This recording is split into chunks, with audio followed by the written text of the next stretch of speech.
ಎಲ್ಲರಿಗೂ ನಮಸ್ಕಾರ. ಇವತ್ತು ನಾವು ಮಾತಾಡ್ತಿರೋದು ಕೇವಲ ಒಬ್ಬ ವ್ಯಕ್ತಿಯ ಬಗ್ಗೆ ಅಲ್ಲ, ನಮ್ಮೂರಿನ ಮಣ್ಣಿನಿಂದ ಎದ್ದು ಬಂದು ಇಡೀ ಜಗತ್ತಿಗೆ ಬೆಳಕಾದ ಒಂದು ಮಹಾನ್ ಚೇತನದ ಬಗ್ಗೆ. ಹೌದು, ಪರಮ ಭಕ್ತಿ ಮತ್ತು ನಿಸ್ವಾರ್ಥ ಸೇವೆಯ ಮೂಲಕ ಕೋಟ್ಯಾಂತರ ಜನರ ಪಾಲಿನ ಸಂಜೀವನಿಯಾಗಿರೋ ಶ್ರೀ ಹವಾ ಮಲ್ಲಿನಾಥ್ ಮಹಾರಾಜ್ ನಿರುಗುಡಿಯವರ ಬಗ್ಗೆ. ಬನ್ನಿ, ನಮ್ಮದೇ ನೆಲದ ಈ ಧಣಿವರಿಯದ ಸಂತನ ಹೆಜ್ಜೆಗುರುತುಗಳನ್ನ ಇವತ್ತು ಅರ್ಥ ಮಾಡ್ಕೊಳ್ಳೋಣ. ನಮ್ಮಲ್ಲಿ ಒಂದು ಮಾತಿದೆ ಗೊತ್ತಾ, ಕೆಲವರು ಬದುಕ್ತಾರೆ, ಕೆಲವರು ಇತಿಹಾಸವಾಗ್ತಾರೆ, ಆದರೆ ಕೆಲವರು ಮಾತ್ರ ನಮ್ಮ ಹೃದಯದಲ್ಲಿ ದೇವರಾಗ್ತಾರೆ ಅಂತ. ಇದು ಅಕ್ಷರಶಃ ಸತ್ಯ ಅಲ್ವಾ? ನಮ್ಮ ಕಣ್ಣಿದ್ರಲ್ಲೇ ನಡೆದಾಡೋ, ನಮ್ಮ ಕಷ್ಟಗಳಿಗೆ ಮಿಡಿಯೋ ಒಬ್ಬ ಸರಳ ವ್ಯಕ್ತಿ ಹೇಗೆ ದೇವರಾಗ್ಬೋದು ಅನ್ನೋದಕ್ಕೆ ಮಹಾರಾಜರೇ ಸಾಕ್ಷಿ. ಈ ಕಥೆ ಶುರುವಾಗೋದು ಇಲ್ಲಿಂದ, ನಮ್ಮದೇ ಕಲಬುರಗಿಯ ಧೂಳು ಹಿಡಿದ ಹಳ್ಳಿ ದಾರಿಗಳಿಂದ. ಯಾವುದೇ ದೊಡ್ಡ ಸೌಲಭ್ಯಗಳಿಲ್ಲದ ನಮ್ಮೂರ ಸಾಮಾನ್ಯ ಹುಡುಗನೊಬ್ಬ ಲೋಕ ಕಲ್ಯಾಣಕ್ಕೋಸ್ಕರ ಪರಮ ಸೇವೆಯ ಮಾರ್ಗವನ್ನ ಆರಿಸಿಕೊಂಡ ಆ ಪಯಣ ಇದೆಯಲ್ಲ, ಅದು ನಿಜಕ್ಕೂ ರೋಮಾಂಚನಕಾರಿ. ಹಾಗಾದರೆ ನಮ್ಮ ನೆಚ್ಚಿನ ನಿರುಗುಡಿ ಗ್ರಾಮದಲ್ಲಿ ಅವರ ಆ ಆರಂಭದ ದಿನಗಳು ಹೇಗಿತ್ತು ಅನ್ನೋದನ್ನ ಒಮ್ಮೆ ಮೆಲುಕು ಹಾಕೋಣ ಬನ್ನಿ. 1968ರ ಆ ದಿನ ಯಾರು ತಾನೇ ಮರೆಯೋಕೆ ಸಾಧ್ಯ ಹೇಳಿ? ತಾಯಿ ಗುರುಬಸಮ್ಮ ಮತ್ತು ತಂದೆ ಶಂಕರಯ್ಯ ನವಣಿಯವರ ಮಡಿಲಲ್ಲಿ ಮಲ್ಲಯ್ಯ ಅನ್ನೋ ಹೆಸರಿನಿಂದ ಹುಟ್ಟಿದ ಆ ಮಗು 10 ಮಕ್ಕಳ ಆ ದೊಡ್ಡ ಕುಟುಂಬದಲ್ಲಿ 8ನೇವ. ಆದರೆ ಆಟವಾಡೋ ವಯಸ್ಸಿನಲ್ಲಿಯೇ ಧ್ಯಾನ, ಭಕ್ತಿಯಿಂದ ಒಲವು ತೋರಿದ್ದು ಸಾಮಾನ್ಯ ವಿಚಾರ ಖಂಡಿತ ಅಲ್ಲ. ಅವರ ಬಾಲ್ಯದ ದಿನಗಳನ್ನೊಮ್ಮೆ ನೆನಪು ಮಾಡಿಕೊಂಡ್ರೆ, ಕೇವಲ 9ನೇ ವಯಸ್ಸಿಗೆ ನಮ್ಮೂರಿನ ಶ್ರೀ ಸಿದ್ದೇಶ್ವರ ದೇವಸ್ಥಾನದಲ್ಲಿ ಸತತ 11 ದಿನ ಕಠಿಣ ತಪಸ್ಸಿಗೆ ಕೂತ್ಕೊಂಡ್ರೆ ನಂಬುತ್ತೀರಾ? ಆ ಸಣ್ಣ ವಯಸ್ಸಿಗೆ ಶಿವನ ದರ್ಶನ ಪಡೆದು ಲೋಕ ಕಲ್ಯಾಣಕ್ಕಾಗಿ ತಮ್ಮ ಮನೆ, ತಂದೆ ತಾಯಿ ಎಲ್ಲವನ್ನೂ ತ್ಯಾಗ ಮಾಡಿ ಆ ಮಹಾಪಯಣ ಶುರು ಮಾಡಿದ್ರು. ಅಲ್ಲಿಂದ ಶುರುವಾಗಿದ್ದೆ ಸೇವೆಗಾಗಿ ಈ ಮಹಾನ್ ಕರೆ. ನಮ್ಮ ಹಳ್ಳಿಯ ದೇವಸ್ಥಾನದಲ್ಲಿ ಸಿಕ್ಕ ಆ ದೈವಿಕ ಸಂದೇಶ ಯಾವುದೇ ಗಡಿಗಳಿಗೆ ಸೀಮಿತವಾಗಲಿಲ್ಲ. ಅದು ನಮ್ಮ ಸಮುದಾಯವನ್ನು ಒಟ್ಟಾಗಿ ಬೆಳೆಸಿರೋದೇ, ಯಾವುದೇ ತಾರತಮ್ಯವಿಲ್ಲದೆ ಎಲ್ಲರನ್ನೂ ಅಪ್ಪಿಕೊಳ್ಳಲು ಅವರ ಈ ಅದ್ಭುತ ತತ್ವ. ಈ ದೈವಿಕ ಸಂದೇಶವನ್ನು ಹೊತ್ತು ಅವರು ಸುಮ್ಮನೆ ಕೂಡಲಿಲ್ಲ. ಊರಿಂದ ಊರಿಗೆ, ರಾಜ್ಯದಿಂದ ರಾಜ್ಯಕ್ಕೆ ಬರಿಗಾಲಲ್ಲಿ ನಡೆದರು. ಬಿಸಿಲು ಮಳೆ ಅಂತ ನೋಡವೇ ಜನರ ಕಷ್ಟ ಕೇಳ್ತಾ, ಹಸಿದವರಿಗೆ ಅನ್ನ ಹಾಕ್ತಾ, ದುಃಖಿತರ ಕಣ್ಣೀರು ಒರೆಸೋಕೆ ಮುಂದಾದರು. ಜನಸಾಮಾನ್ಯರಿಗೆ ಇದಕ್ಕಿಂತ ದೊಡ್ಡ ಆಶಾಕಿರಣ ನೀಡಬೇಕಾ?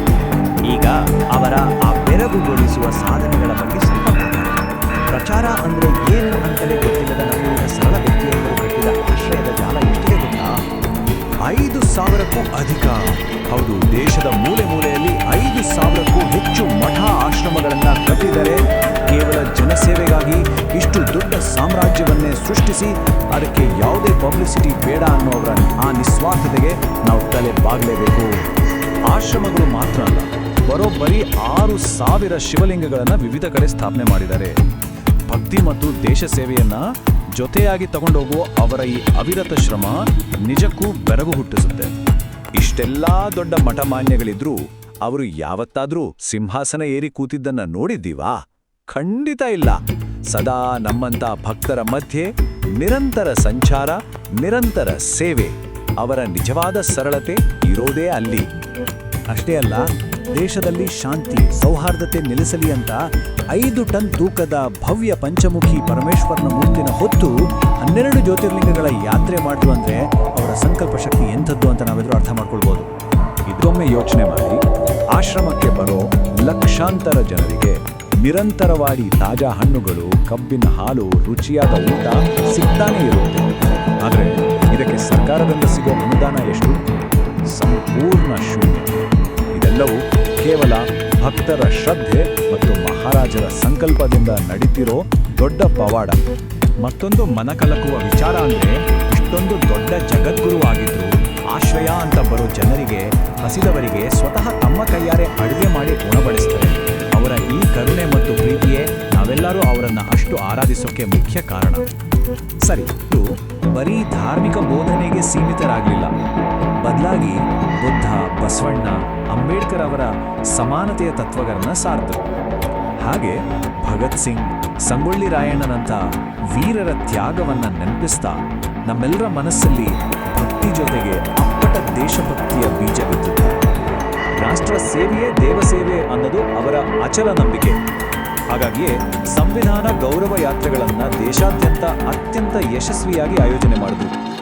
ಸಂವಿಧಾನ ಮತ್ತು ದೇಶಕ್ಕಾಗಿ ಮಡಿದ ವೀರರಿಗೆ ಗೌರವ ಸಲ್ಲಿಸುವ ಅವರ ಈ ಕಾಳಜಿ ಅವರ ವಿಶಿಷ್ಟವಾದ ಸಾಮಾಜಿಕ ಹೊಣೆಗಾರಿಕೆಗೆ ಕನ್ನಡಿಗಿಳಿಯುತ್ತೆ. ಒಟ್ಟಾರೆಯಾಗಿ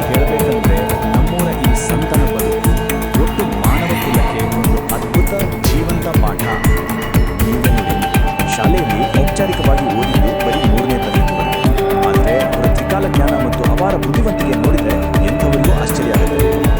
ನಿಜವಾದ ಜ್ಞಾನ ಬರೀ ಪುಸ್ತಕಗಳಿಂದ ಅಲ್ಲ, ಬದಲಾಗಿ ಕಠಿಣ ಬದ್ಧತೆ ಮತ್ತು ಜನಸೇವೆಯಿಂದ ಸಿಗುತ್ತೆ ಅನ್ನೋದನ್ನ ಅವರು ನಮಗೆ ಎತ್ತಿ ತೋರಿಸಿದ್ದಾರೆ. ಅವರ ಜೀವನದ ಒಟ್ಟು ಸಾರಾಂಶವೇ ಇದು: ಮಾನವ ಸೇವೆಯೇ ಮಹಾದೇವ ಸೇವೆ. ದ್ವೇಷ ಅಳಿಸಬೇಕು, ದೇಶ ಉಳಿಸಬೇಕು. ಸಮಾಜದಲ್ಲಿ ಹಸಿವು ಮತ್ತು ತಾರತಮ್ಯ ಇರೋವರೆಗೂ ದೇವರ ಪೂಜೆ ಅಪೂರ್ಣ ಅನ್ನೋ ಅವರ ಈ ಮಾತು ಇಡೀ ದೇಶಕ್ಕೆ ಒಂದು ದೊಡ್ಡ ದಾರಿದೀಪ ಅಲ್ವಾ?